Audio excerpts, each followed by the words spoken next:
স্বামীকে গাছের সঙ্গে বেঁধে স্ত্রীকে গণধর্ষণ। ভারতের ধর্ষণের ঘটনা নতুন কিছু নয়, প্রায় এই ধরনের ঘটনা মিডিয়ার নজরে আসে। তবে এবার স্বামীকে গাছের সঙ্গে বেঁধে রেখে তার সামনে স্ত্রীকে ধর্ষণ করলো 3 ব্যক্তি। ভারতীয় গণমাধ্যমের খবর, সেদিন সন্ধ্যায় 27 বছর বয়সী নারী ডাক্তার দেখিয়ে তার স্বামীর সঙ্গে বাড়িতে ফিরছিলেন।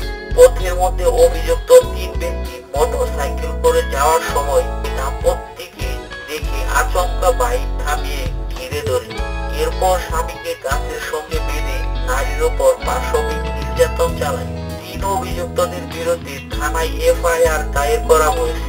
অন্যদিকে এই নারীকে ডাক্তারি পরীক্ষার জন্য হাসপাতালে নিয়ে যাওয়া হয়েছে।